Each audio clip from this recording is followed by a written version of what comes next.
Hello everyone, welcome to Everyday Essential series of Shantha Lakshmi IAS Academy.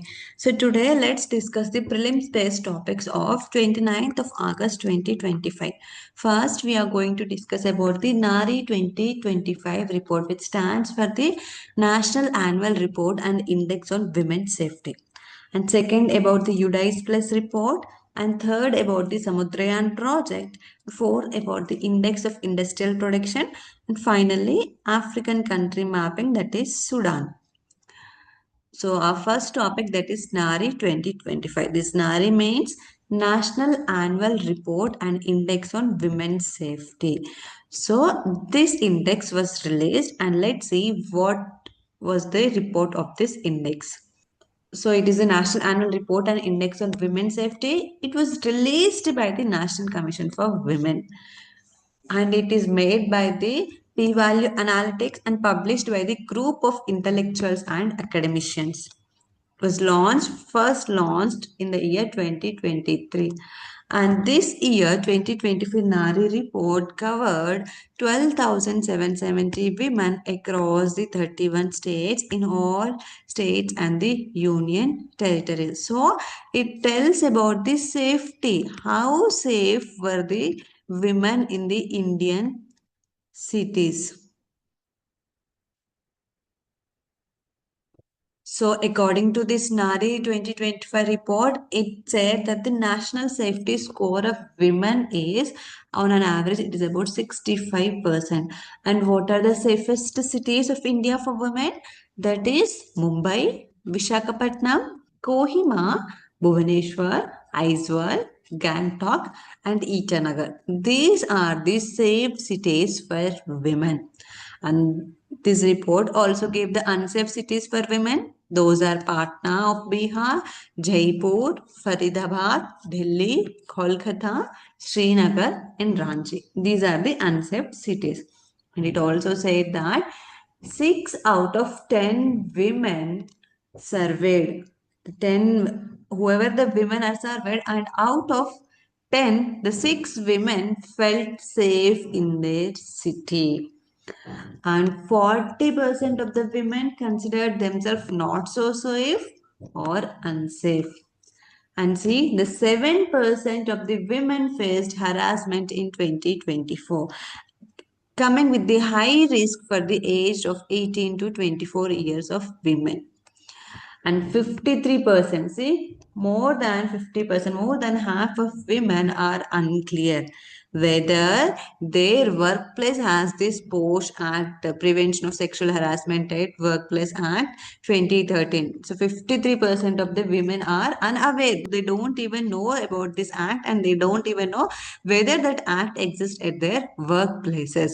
So this is the situation of women's safety in India, which was analyzed by the NARI, National Annual Report and Index 2025.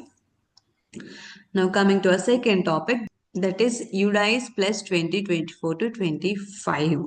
So this UDICE Plus also released a data about the total enrollment and the school education related things. So we'll see about this data first. So it said that the total enrollment of students from the class first to fifth, declined nearly 25 lakh, declined by nearly 25 lakh compared to the 2023 to 24 report. And the total enrollment of students for the class 1st to 12th also declined by 11 lakh. And see, it also gave the reasons for the decline. Why the total enrollment decline means, these were compared to the previous report of 23 to 24, okay? And it said the reasons for the decline are falling birth rates. The birth rates are also falling. So in the pre-primary stages, the enrollment is also declining. And also presence of pre-primary standalone private institutions. So most of the parents are sending their children to the pre-primary, that is LKG, UKG, and the pre-primary institutions. So that's why their enrollment in the government education institutions are also failing. And enrollment in the foundation and preparatory stages also declined to 11.84 crore from 12.09 crore compared to the previous year. The total number of teachers has crossed the 1 crore mark in 24 to 25. So this is a positive step. The total number of teachers crossed the 1 crore mark, which is a rise of 6% from this 22 to 23 report. And the gross enrollment ratio also increased to 90.3% at the middle level stages and 68.5% at the secondary level of education. So these are the data. This data you can write in your notebook and you can use in your mains answers or the essays. Now coming to the actual static data, or what is the basic data of this UDICE Plus. So what is this UDICE Plus actually? The UDICE stands for the Unified District Information System for the Education Plus. So the name itself telling us District Information System for Education, which is a educational management information system. So this UDICE is a central platform which will manage the information about the schools. It is maintained by the Department of School Education and Literacy under the Ministry of Education. So as I said earlier, it is a central platform to record data about the school's performance. And the school's indicators are given later.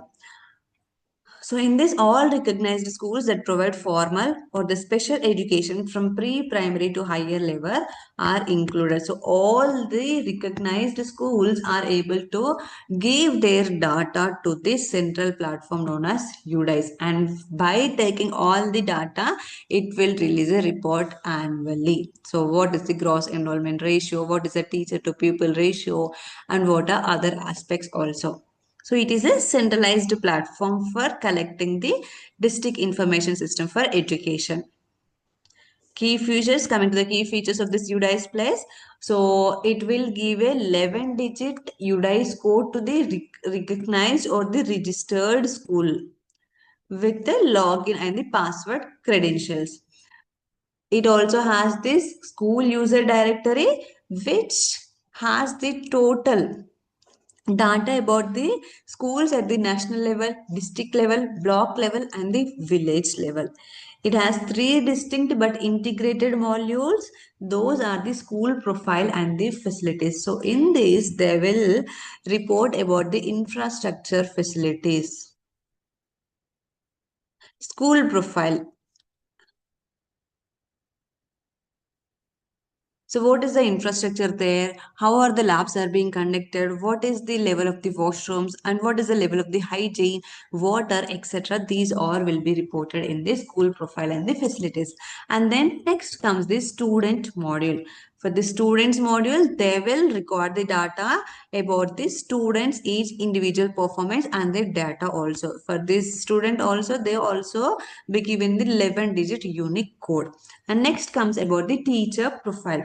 All the details about these teachers will be recorded in this profile. So what are the three integrated modules? That is the school profile and the facilities, student module and the teacher profile. So based on these categories only, this UDICE Plus will receive the data from all the schools at the national, district, block and the village level, and it will maintain the data and it will comprehensively release the data, analyze and release the data.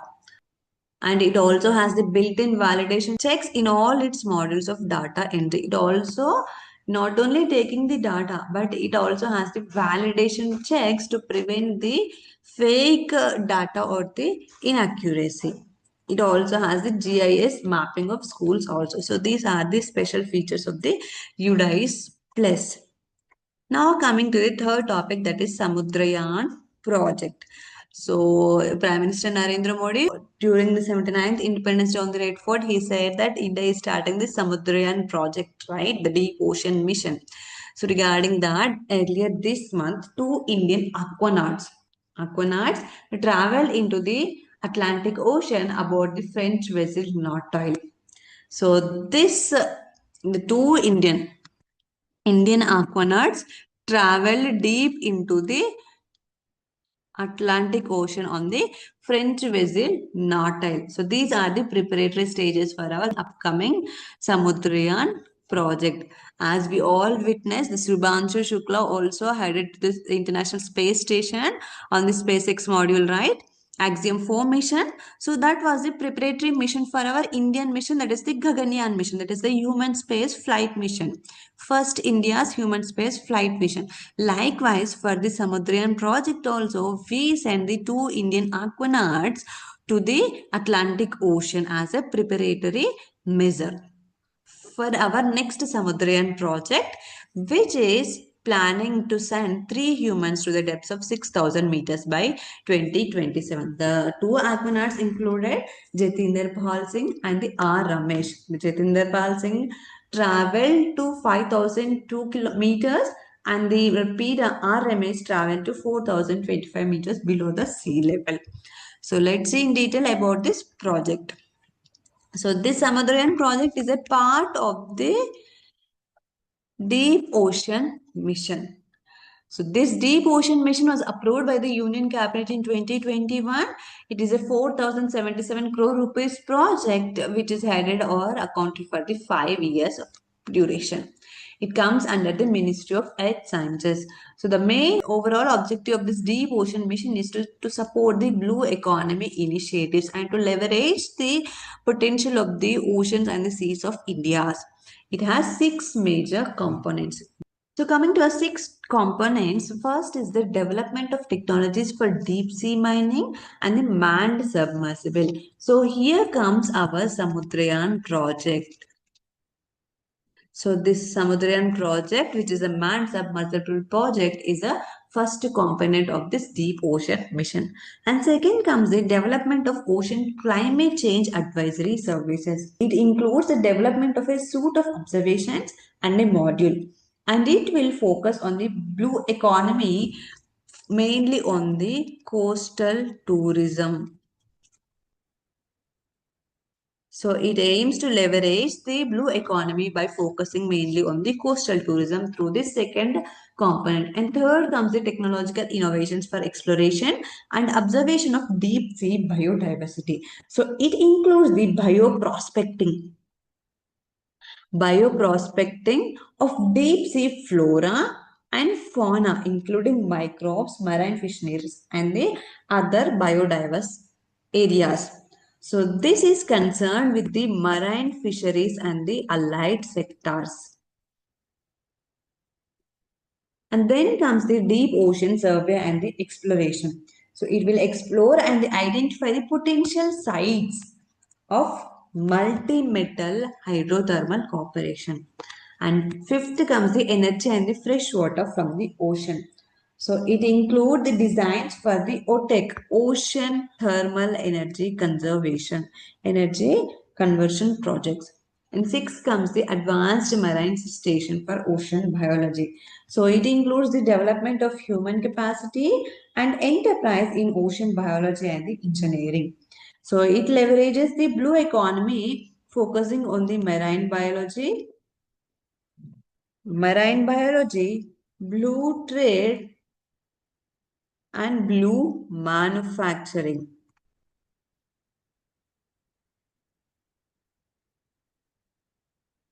So these are the 6 major components of this deep ocean mission. Now coming to a major topic, that is the Samudrayan project.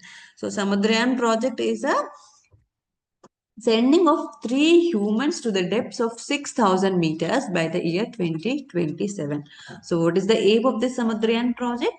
To harness the ocean resources for our economic growth. So India has a coastline of about 11,098 kilometer long coastline.